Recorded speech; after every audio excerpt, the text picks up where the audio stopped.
Hey, what's going on, everybody? Welcome to High Off Blue Hour, and we are going to be looking at tracking in Fusion. One of the ways that you can track in Fusion, we want to track a moving object, and you can either attach text or an image or an animation to that tracking situation. So we've got a lady jogging here on the beach, and what we're going to do is we're going to just track this. So we're going to place an animation over her, or an animation that's going to follow along with her, and we're going to do this through tracking. So we got our video clip pulled into the timeline, and then we're going to go into Fusion with this video clip. And so this media in one, this is our video clip right here, or our background, however you want to refer to it, and it is connected to media out right here. So what we want to do is we just want to click anywhere in this open space, and then we're going to go shift spacebar, and then we want to start to type in tracker, and eventually you'll see it pop up here, tracker. Got the TRA in parentheses. We want to select that. There's other types of trackers. There's camera tracker, planar tracker, surface tracker. We're going to just use the regular tracker here, and we're going to click add.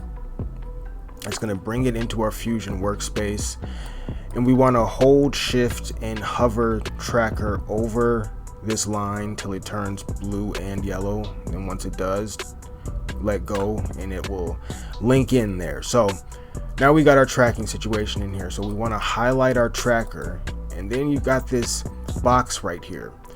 We want to grab the corner of this box. This is our tracker box pretty much. This is going to determine what we're focused on tracking. So we want to grab this corner, this small square in the corner of the box. We want to grab that, hold it, and then drag the box over the area that we want to be kind of our target for being tracked. And you want a very kind of contrast area. You want an area that has a certain level of contrast to it. And so I'm gonna go about right here. You kind of got her dark hairline with her skin tone and everything, so you got some contrast going there. And then you can come over into the inspector tab, and down here you have this pattern width and pattern height, and you can move these around to adjust the size of that tracker box. I want to make the tracker box a little smaller because I want it to be very pinpoint and focused on that contrasty area. I've learned in the past, I used to try to make the box bigger and wider, and that actually was the opposite of what I wanted to do. Making the box smaller and more kind of pinpoint and focused and precise on the specific area tends to work better for me. So got the box about the right size, and then what we're going to do, make sure the playhead is at the beginning of our clip, and then we're going to just press track forward. That's this button right here. I'm going to click that, and so our tracker box is going to track that designated area. You can see it trying to keep up, and you know, at different spots in different frames, it kind of looks like it might be trying to sneak off track, but then it jumps right back on track. It's actually doing pretty good right now, but we're going to just let this track out this path. And so all of this tracking data that is being created right now, this tracking path, we're going to use this, and we can attach text or an image or even an animated graphic, which is actually what we're going to do. We can attach those things to this tracking path so that in our final clip or final project, we'll be able to have those images, whether it's text or whatever it is, following our subject as she moves across and through the scene. All right, so our render has completed, and you can see the example of, or the evidence of, the tracked path on the screen, and then you've got all these white notches here in the timeline, just indicating the different movements and changes throughout the tracking, almost kind of like keyframes.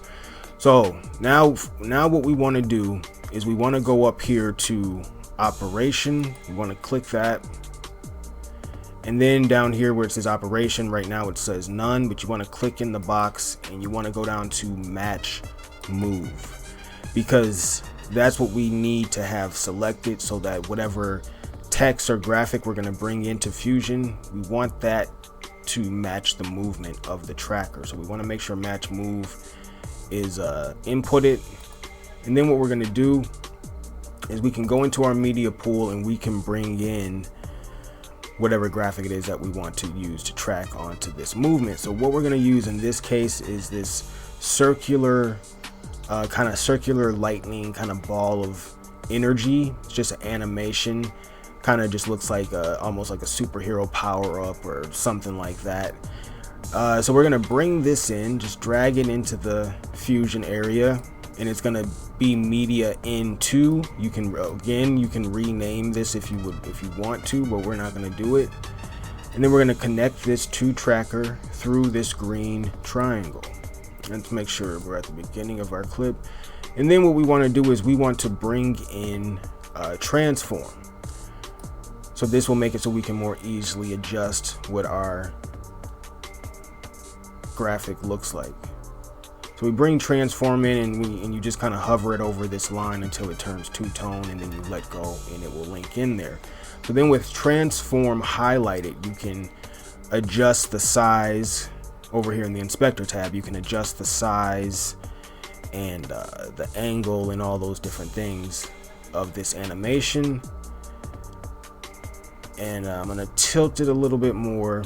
Then what we got to do is gonna highlight our graphic again, media in2. We're gonna highlight that and make sure to go down here in inspector tab and check the box that says loop for this particular scenario, because this animation is only like maybe a 4-second animation or something like that. So if we wanted to but I wanted to stay on screen continuously throughout this whole clip, so I got to make it loop, because if it doesn't loop, the animation is gonna end up stopping like before this whole video is over with, if you understand what I'm saying. So set that to loop in this particular case. If you're just using a still picture or just text or something like that, loop isn't necessary. But since this is an animation that's shorter than our base video, we want to set it to loop. So we got that set to loop. So then if we just kind of click around the timeline and skip ahead, you can see that our animated graphic is in fact staying with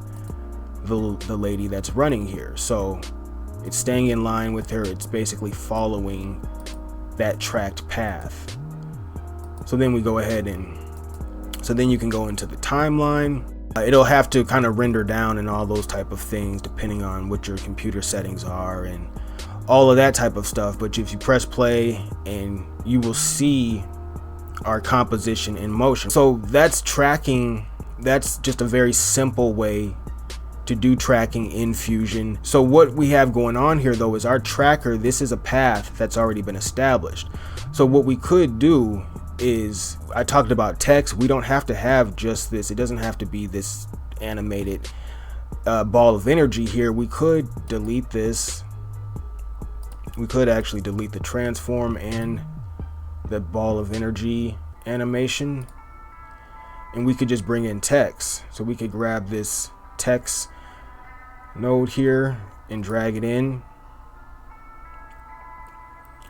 and then the text can just say something very simple, just running. And then we're going to connect our text to the green triangle on tracker, and boom, now we got our text on screen. And then once again, bring in transform, drop in the middle there. So then now we can actually kind of change the size of certain things. And then now we have running. The text that says running is just going to follow along and track with this woman running, because it's been attached to the tracker path that we've already created. So you can press play on that, and you can see the text is just following along with our runner here. All right, you guys, so that is one way of doing motion tracking in the Fusion tab. You can attach, again, you can attach text, you can attach images, or you can attach animations to that tracking path that you create, so you can really do some fun, kind of creative, slick looking visuals that way. Very simple, easy to do once you really learn the basic steps to doing it. And again, there's many other ways that you can do tracking. This is one of them, really probably one of the easier ways, if I'm not mistaken. So that is the video. Hopefully it helped you out. Thank you for watching.